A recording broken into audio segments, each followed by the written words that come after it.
우리 앞뒤 양옆으로 인사하시겠습니다. 그대와 오늘은 하나님이 주신 선물입니다.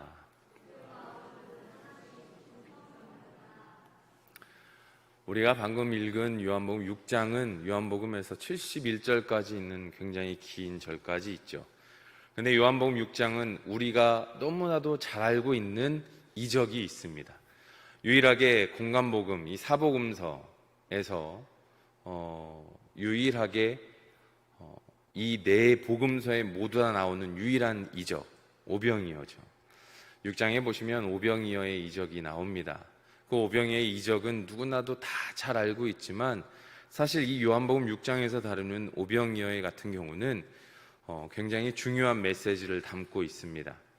예수님께서 오병이어를 행하신 이후에 사람들이 예수님을 임금을 삼고자 하니 예수님께서 그들의 마음을 아시고 예수님이 홀로 피하시지요. 그리고 건너편에 있는 가버나움으로 가십니다. 분명히 제자들이 가버나움으로 갈 때 예수님이 그 배에 타시지 않았는데 제자들이 먼저 이 가버나움으로 향하여 가는데 밤이 되었을 때 예수님께서 물 위를 걸어서 제자들과 함께 그 배에 오르셔서 가버나움으로 가시죠. 이튿날 일어났을 때 예수님을 따르는 큰 무리들이 일어나서 보니 건너편에 배가 있는데 분명히 우리가 바라봤을 때 저 배가 저기에 갈 때 예수님은 타지 아니하셨는데 하고 여기에 있는 큰 무리들이 배를 타고 다시 가버나움으로 가서 예수님을 만나러 갑니다.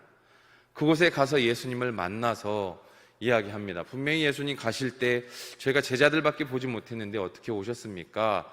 라고 하면서 예수님을 따라올 때 예수님이 하시는 말씀이 무엇이었냐면 너희가 나를 찾는 것은 표적을 본 까닭이 아니라 너희가 떡을 먹고 배부른 까닭이라.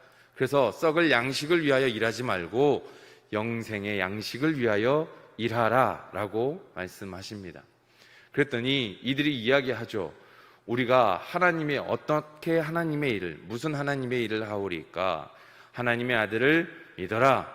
하나님이 보내신 이를 믿어라. 그러면서 하나님이 보내주신 표적을 우리가 어떻게 믿고 따르며 당신은 누구이십니까?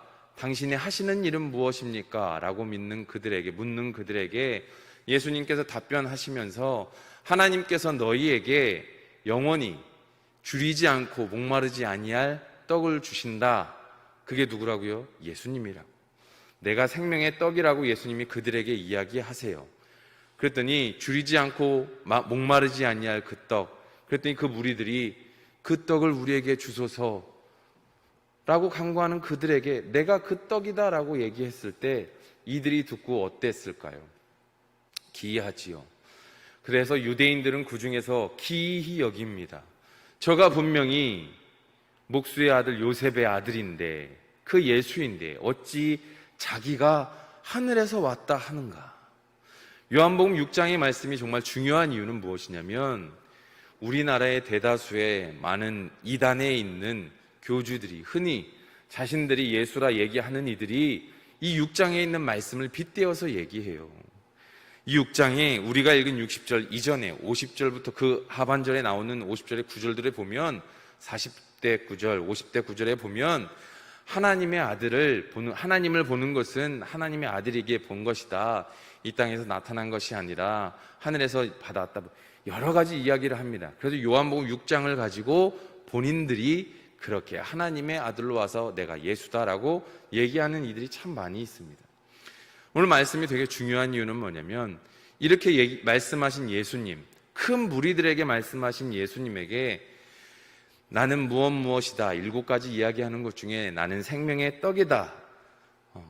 나를 믿으면 줄이지 않고 목마르지 아니할 것이다 라고 말씀하시면서 떡만 이야기하시는 게 아니라 이 떡에 대하여 뭐라고 해석하시냐면 내 살과 내 피, 참된 음료는 내 피이고 참된 양식은 내 살이다 라고 말씀하시는데요. 51절에 나는 하늘에서 내려온 떡이다. 먹으면 영생하리라. 내가 줄 떡은 곧 세상의 생명을 위한 내 떡이다 라고 말씀하신 이후에 53절부터 우리 57절 함께 봉독하시겠습니다. 예수께서 이르시되 내가 진실로 진실로 너희에게 이르노니 인자의 살을 먹지 아니하고 인자의 피를 마시지 아니하면 너희 속에 생명이 없느니라. 내 살을 먹고 내 피를 마시는 자는 영생을 가졌고 마지막 날에 내가 그를 다시 살리리니 내 살은 참된 양식이요 내 피는 참된 음료로다.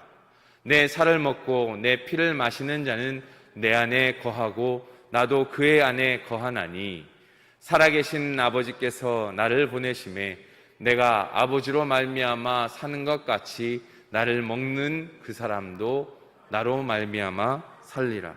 아멘. 우리가 오병이어의 말씀만 봤을 때는 그냥 단순히 이적으로만 봅니다. 어린아이에 물고기 2마리 보리떡 5개.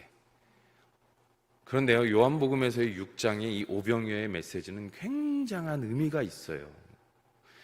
너희가 그냥 육으로 먹고 마시는 것에, 눈에 보이는 것에, 너희의 육신을 채우는 것에 따라서 나를 따르지 말고 하나님의 아들이, 왜 내가 하나님의 아들인지에 대해서 이 6장에서 예수님이 말씀하세요.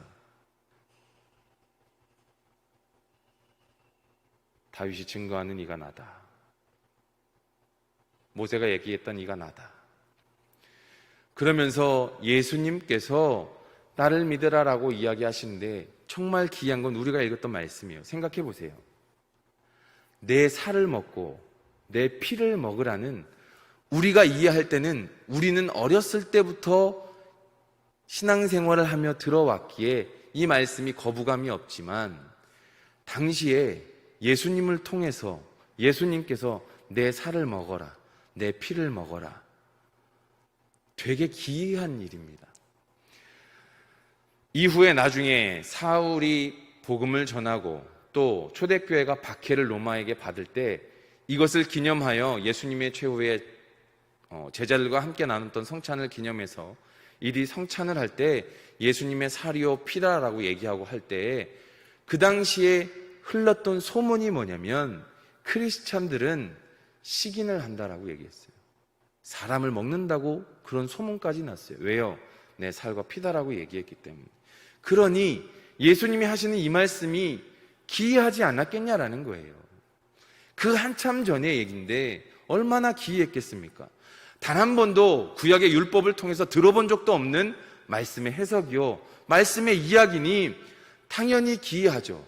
그런데 이 말씀을 어디에서 전했느냐? 59절에 보면 가버나움 회당에서 예수님께서 전하신 말씀이에요. 그리고 나왔더니 오늘 우리가 읽은 말씀입니다. 60절에 제자 중 여럿이 듣고 말하되, 이 말씀은 뭐라고요? 어렵도다, 누가 들을 수 있느냐 한데, 그랬더니 61절 함께 봉독하시겠습니다. 시작. 예수께서 스스로 제자들이 이 말씀에 대하여 수군거리는 줄 아시고 이르시되, 걸림이 되느냐? 한번 생각해 볼까요? 이 걸림이 무엇을 얘기할까요? 걸림이 되느냐? 어떤 걸림이요? 어떤 걸림? 너희의 생각에 걸리느냐? 너희의 마음에 걸리느냐? 너희가 알고 있는 그 율법에 걸리느냐? 아니면 너희의 마음에 걸리느냐? 뭔가 걸리는 거예요. 아니다 싶은 거예요. 왜 걸림이 있을까요? 우리의 삶에서도 마찬가지입니다. 우리가 무언가를 했는데, 우리가 무언가를 행했을 때 마음에 걸림이 있어요. 왜 그럴까요? 확신이 없어서 그래요. 내가 한 일에 확신이 없으면 내가 하면서도 마음에 걸림이 있어요. 이 확신에 대한 의미를 반대로 얘기하면 믿음이 없어서 그래요. 믿지 못하기에 예수님이 하시는 이 말씀이 걸림이 돼요. 그럼 왜 믿지 못할까요? 단순합니다. 내 머리로, 내 마음으로 이해가 되지 않아서, 믿어지지 않아서, 그래서 걸림이 돼요. 그러면 너희는 인자가 이전에 있던 곳으로 올라가는 것을 본다면 어떡하겠느냐? 사랑하는 성도 여러분, 하나님의 말씀이 우리에게 은혜가 되는데요, 언제나 다 은혜가 되는 건 아니잖아요. 날마다 은혜가 되면 얼마나 좋겠습니까? 그렇지 않아요? 날마다 하나님의 말씀을 들을 때, 그 말씀을 들을 때마다 은혜가 되면 얼마나 좋아요. 제가 농담을 하고 난 이후에 하하하 웃고 난 뒤에 말씀을 들었을 때 은혜가 되는 게 아니라, 재밌는 이야기가 있고 어떤 예화가 있어서의 은혜가 되는 얘기가 아니라, 정말 말씀을 들을 때 은혜가 되는 건 한 가지예요. 내 마음이 준비가 되어 있을 때, 내 마음이 하나님의 은혜로부터 살다가 왔을 때, 내가 내 마음이 강팍했다가 내 마음이 힘들었다가 어려웠다가 와서 은혜의 말씀을 들으려 하니 참 힘들 때가 있어요. 그런데 우리가 말씀을 들을 때는 늘 하나님의 말씀 앞에 내가 먼저 준비하고 듣고자 하고 내 마음을 하나님 앞에 드리고자 하는 마음으로 들어왔을 때 그 말씀이 내 안에 들어와요. 오늘 본문의 말씀에서도 마찬가지예요. 우리의 말씀이, 하나님의 말씀이 우리 안에 들어오려면 그래야 돼요. 우리의 마음이 닫히면 어떠한 얘기도 들리지 않아요. 그런데 때로 좋지 않은 말씀이라고 해서 은혜가 안 될까요? 그렇지 않아요. 꼭 복받아라, 잘 될 것입니다, 하나님이 함께 하실 것입니다, 이것만 은혜가 아니라 우리가 우리의 삶을 되돌아봐야 합니다, 회개해야 됩니다, 죄입니다, 우리의 잘못입니다 얘기했을 때 그 말씀조차도 우리에게 은혜가 되어야 돼요. 그건 준비하는 우리의 마음의 자세라는 거예요. 다윗이 밧세바를 범하고 잘못했을 때 나단 선지자가 와서 이야기했을 때 다윗은 어땠을까요? 나단이 했던 이야기는 어떤 이야기였습니까? 좋은 이야기였습니까? 재밌는 이야기였습니까? 타이르는 이야기였습니까? 아니요, 꾸짖는 이야기였어요. 다윗에게 있어서 아픔의 이야기였어요. 그럼에도 불구하고 다윗은 그 말씀을 듣고 회개의 자리로 돌아가는 거예요. 이게 어떻게 가능했을까요? 때로는 하나님의 말씀이 나에게 있어서 기쁘고 위로가 되고 힘이 될 때도 있지만 때로는 아플 때도 있고 괴로울 때도 있고 찔림이 될 때도 있습니다. 그런데 그럴 때마다 우리는 그 말씀을 받아들여야 돼요. 그리고 우리는 그 말씀을 믿고 다시 나아가야 돼요.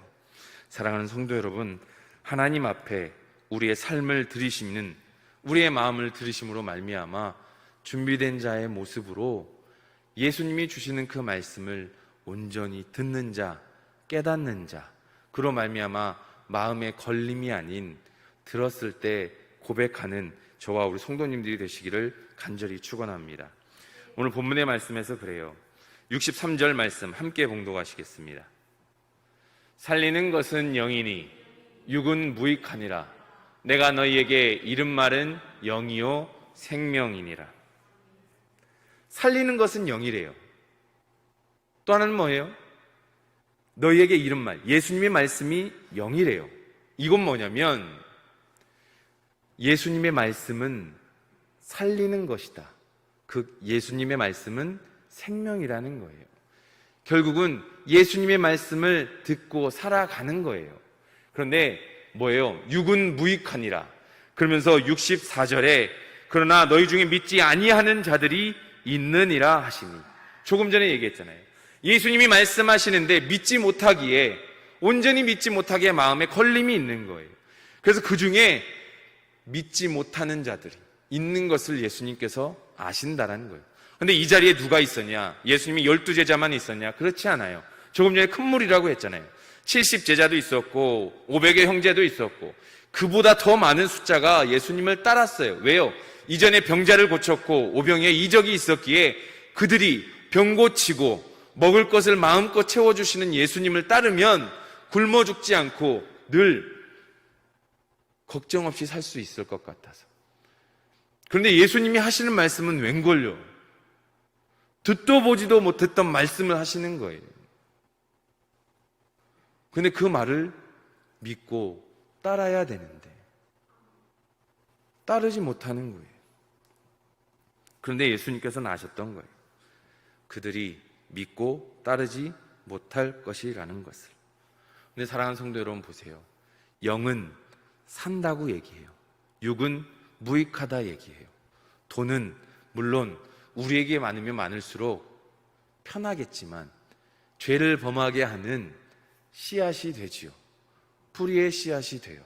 그래서 돈 때문에 범하는 죄가 얼마나 많습니까? 돈으로 인해, 물질로 인해 우리의 육신의 것을 위해 죄로 무너지는 것들이 너무나 많아요. 그래서 무익하다 말씀하세요. 그런데 영이라 말씀하시는 오늘 본문의 말씀에서는 예수님의 말씀을 잘 들여다보면 생각해 보세요.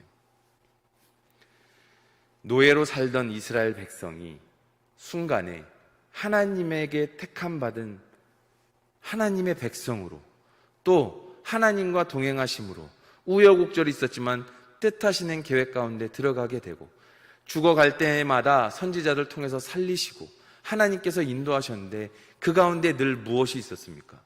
말씀이 있었어요. 모세가 마지막까지 이스라엘 백성들에게 가르친 것이 무엇입니까? 말씀이에요. 내가 죽어도 내가 그동안 일으켰던 이적은 중요한 게 아니에요. 함께 하셨던 하나님의 말씀을 기억하라고 이야기하는 거예요. 하나님의 말씀은 늘 우리가 믿고 따르는 말씀이 되어야 돼요. 죄인도 하나님의 말씀을 통해 회개하고 그 자리에 돌아오면 하나님께서 용서하시고 의인이 되고 거룩한 자라 칭함을 받을 수 있어요. 하나님의 말씀이면 평안이 있어요. 기쁨이 있어요. 감사가 있어요. 죽어가는 우리의 마음도, 죽어가는 영혼도 살아나는 것이 하나님의 말씀이라는 거예요. 그런데 우리는 얼마나 하나님의 말씀을 향하여 사모하는 마음을 가지고 있습니까? 오늘 주시는 말씀이 우리가 우리의 삶을 되돌아볼 때 내 귀는 어디에 더 귀 기울이고 있는가? 내 마음은 무엇을 더 믿고 있는가? 우리는 뒤돌아보아야 합니다. 65절 또 이르시되 그러므로 전에 너희에게 말하기를 내 아버지께서 오게 하여 주지 아니하시면 누구든지 어떻게 해요? 내게 올 수 없다. 아는 걸로 갈 수 없어요. 안다고 해서 갈 수 없어요. 이 당시에 예수님을 따르는 제자들이 무수히 많습니다. 예수님을 따르는 무리들이 너무나 많아요. 예수님을 안다고? 성경을 안다고? 아니요. 안다고 얘기하는 건 교만한 거예요. 우리는 죽을 때까지 몰라요. 죽을 때까지 그 마음을 전부 다 이해할 수 없어요. 그런데 무엇이에요? 알기 위해 늘 간구하며 노력해야 되죠. 그런데 우리가 깨닫는 데에는 가장 중요한 게 있어요. 내 아버지께서 오게 하셔야지만이 믿을 수 있다는 거예요. 우리가 하나님 앞에 나아갈 때 성령이 아니고서는 알 수 없어요. 머리로는 이해해요. 마음으로는 나아가지 못해요. 느끼지 못해요. 오늘날 예수님께서 말씀하시는 게 뭐냐면, 여기에 따르는 큰 무리들이 보는 것에 치중되어 있고 듣는 것에 치중되어 있고 뿐만 아니라 삶 가운데서 그냥 내 육체의 것을 위하여 그것에 치중되어 있어요. 그런데 중요한 건 뭐예요? 마음인데, 그 믿음인데, 그 믿음은 온전히 세우는 자가 많지 않더라는 거예요. 그래서 예수님께서 말씀하세요. 진정한 그 말씀을 통한 마음의 그 믿음은, 그 고백은 내 아버지께서 오게 하여 주시지 아니하면 누구든지 내게 올 수 없다라고 얘기해요. 66절에 어떻게 됩니까? 함께 봉독하시겠습니다. 시작. 그때부터 그의 제자 중에서 많은 사람이 떠나가고 다시 그와 함께 다니지 아니하더라.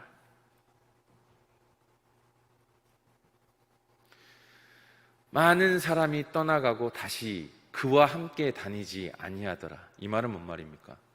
다시는 예수님께로 돌아가지 않았다는 얘기예요.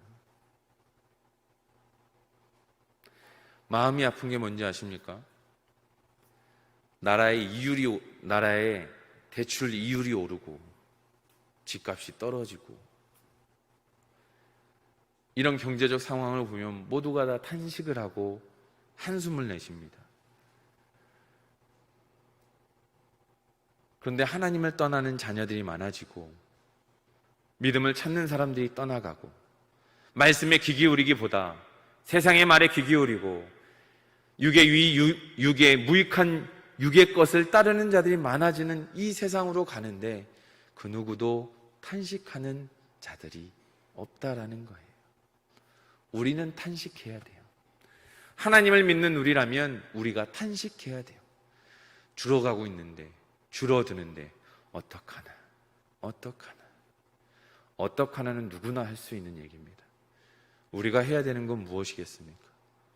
모이기에 힘쓰고 기도에 힘쓰고 하나님 앞에 주어지는 모든 것에 최선을 다해야 되는데 그렇지 않아요. 오늘 본문의 말씀에 보면 예수님을 따르는 자들이 어떻게 따릅니까? 겉보기에는, 바깥에서 볼 때는 다 예수님을 따르는 자들이에요. 그렇지 않겠습니까? 밖에서 볼 때 예수님을 따르는 그 무리들은 다 예수님의 제자 같아요. 그런데 진정한 복음을 들었을 때는 거기에 진정 따르지 못하고 되돌아서요. 왜요? 내가 생각했던 게 아니어서요. 내가 듣고자 했던 게 아니었던 거예요. 내가 듣고자 했던 건 잘 먹고 잘 살 거라는 거예요. 복 받을 거라는 거예요. 걱정 없을 거라는 거예요. 그냥 듣다 보니 그런 얘기가 아닌 거예요. 자꾸 믿으면 줄이지 않고 목마르지 않고 육신의 것으로는 도저히 예수님이 하시는 말씀이 맞지 않는 말인 거예요. 어떻게 배고프지 않아? 어떻게 줄이지 않아? 목마르지 않아? 예수님을 믿는 것만으로 어떻게 그럴 수 있다고? 그러니 다 떠나가는 거 아닙니까? 근데 그들의 모습과 우리의 모습이 다른 게 뭡니까?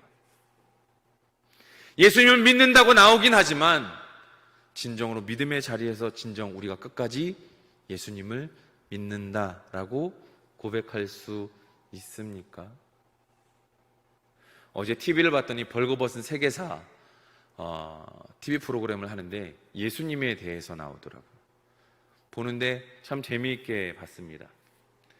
그런데 초대교회가 로마로부터 박해를 받을 때 예수님을 믿는 자들을 처형하는 모습이 나오는데요. 얼마나 극악무도한지 몰라요. 경기장에 사람을 매달아 놓고 기름을 발라요. 그리고 밤에 불을 붙이고 횃불 대신에 사용합니다. 예수님을 믿는다라고 하면 그렇게 불태워져요. 그런데 그런 고난과 박해가 많음에도 불구하고 예수님을 믿는 자들이 넘쳐나는 거예요. 오늘날 우리의 믿음의 우리의 신앙생활은 너무나도 좋은 환경에 있어요. 그럼 우리는 더 힘써 일할 수 있는 너무 좋은 여건인데 우리는 더 좋은 여건 속에서도 하나님을 바라보는 게 아니라 더 좋은 여건이기에 영의 것을 따르는 게 아니라 육의 것을 따르는 삶을 살고 있진 않은지 저와 우리 성도님들의 삶을 한번 뒤돌아보길 원합니다. 우리의 신앙생활이, 우리의 복음생활이 너무 나태해진 건 아닌지. 핑계도 많아요. 둘러댈 것도 많아요. 복음 앞에 핑계가 어디 있습니까? 믿음 앞에 핑계가 있습니까? 하나님 나라 갔을 때 물어봤을 때 핑계가 있습니까? 정말 그게 합당한 이유가 될 수 있습니까? 아니잖아요.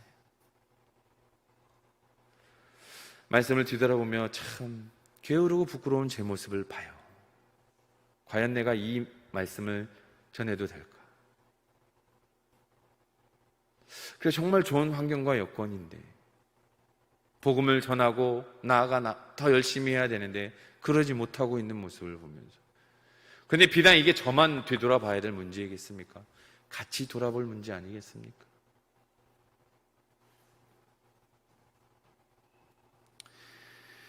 (67절에) 예수께서 12제자에게 말씀하십니다. 예수님을 떠나가서 다시는 그와 함께 다니지 아니하더라. 제자 중 많은 사람들이 떠나가는 것을 보고 예수님이 이야기하세요. 너희도 가려느냐? 너희도 가려느냐? 오늘 말씀을 들은 우리 성도님들, 저도 마찬가지고 이 말씀을 기억해야 돼. 너도 가려느냐? 네 마음도 흔들리고 있느냐? 네 마음이 어디 있느냐?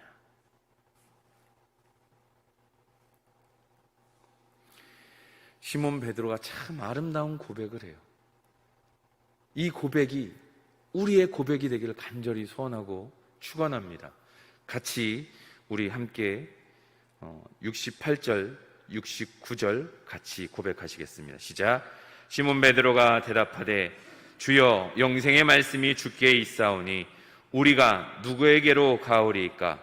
우리가 주는 하나님의 거룩하신 자인 줄 믿고 알았사옵나이다. 이 고백이 왜 중요한지 아십니까? 12명의 제자 가운데서 베드로가 이 고백을 함으로 말미암아 이게 기준이 돼요. 제자들 중에서 뭐라고 대답할까? 뭐라고 대답하는 게 맞을까라고 고백하는데 고민하고 있었을 터인데 시몬 베드로가 하는 이 고백이 정말 정답이 되고 기준이 돼요. 더욱더 놀라운 것은 예수님이 질문하신 것에 정확히 어떤 대답을 해야 하는지 베드로는 정확히 아는 거예요. 그런데 베드로가 이걸 눈치로 했을까요? 지식으로 했을까요? 한낱 어부에 지나지 않았던 베드로인데요. 무엇 때문에 그럴까요? 아버지께서 오게 하시지 아니하였더라면 내게 올 수 없었다라는 거예요. 주의 영생의 말씀이 주께 있사오니 주여 영생의 말씀이 조금 전에 말씀드렸던 생명이 영은 생명인데 영은 살리는 것인데 그게 예수님의 말씀이라는 거예요. 그 영생의 말씀이 주께 있사오니 우리가 누구에게로 가오리까? 우리가 주는 하나님의 거룩하신 자인 줄 믿고 알았사옵나이다. 사랑하는 성도 여러분, 우리가 살아가는 세상 속에서 경제적으로 어려운 시대에 있죠. 참 힘들기도 합니다. 어렵기도 합니다. 그뿐이겠습니까? 전보다 더 무서운 일들이 많고 두려운 일들이 많고 사건과 사고가 많고 참 괴로운 일이 많이 있습니다. 그런데 가만히 보면요, 우리가 육체적으로 살기는 너무 좋아졌어요. 그런데 마음적으로는 옛날이 더 마음이 편했던 시대이기도 합니다. 사랑하는 성도 여러분, 어떤 상황이든 순간이든 여건이든 하나님의 말씀만 부여잡고 있으면, 그게 중심이면, 그게 우리의 축이 되면 우리의 환경이 중요하지 않고 우리의 여건이 중요하지 않습니다. 그런데 내 마음의 중심의 축이 하나님의 말씀에 서 있고 하나님의 말씀을 붙들고 있으면 되지만 내 마음의 축이 자꾸 어디로 갑니까? 세상으로 가요. 저 멀리 세상으로 가요. 그러니 축이 움직이니 축을 토대로 원을 그리면 자꾸 다른 곳에 그림을 그리고 있어요. 내 마음의 중심의 축이 말씀의 축이 되어 여기에 그림을 그리면 하나님의 나라를 그리는데, 이 말씀 가운데 이 그림 안에 하나님의 비전이 있고 꿈이 있고 말씀이 있는데 우리의 마음이 그 축이 세상에 있다 보니 자꾸 원을 그리는데 하나님은 없고 세상 것으로만 그리고 있어요. 오늘 말씀에서 예수님이 이렇게 말씀하신 이후에 또 하나의 제자가 들어가 있어요. 어떻게 보면 그 많은 사람 중에 다 떠나갔어요. 그래요, 알곡이 남고 가라지가 다 떠나갔다 얘기할 수 있어요. 그럴 수 있어요. 그런데 그렇다고 자만할 게 아니에요. 그 안에 누가 남아있어요? 가룟 유다가 남아있어요. 단순한 가라지는 떠나가지만 사단은 끝까지 그 안에 함께 머무는 거예요. 마지막 때까지 함께 머무는 거예요. 우리 안에 하나님의 말씀을 받는 우리지만 뭐가 같이 들어와요? 사단의 역사가 늘 같이 있다라는 거예요. 그래서 우리는 늘 하나님의 말씀 앞에 깨어 있어야 해요. 우리가 예수님의 뒤를 따르는 시몬 베드로의 고백을 하는 정말 예수님의 가장 사랑하고 아끼시는 제자가 되기를 간절히 소원하고 축원합니다. 그런데 우리가 깨어있지 못하면 우리가 유다가 될 수도 있어요. 그래서 우리도 늘 그 마음을 가지고 있어야 돼요. 하나님의 말씀을 받는 제자로서 내가 시몬 베드로의 고백도 할 수 있지만 내 마음의 중심의 축이 하나님 앞에 예수님을 믿지 아니하면 가룟 유다의 축으로 갈 수 있다는 걸 늘 기억하시고 경계하며 나아가시고 하나님 앞에 늘 무릎으로, 기도로, 말씀으로 나아가시는 저와 우리 성도님들이 되시기를 간절히 축원합니다.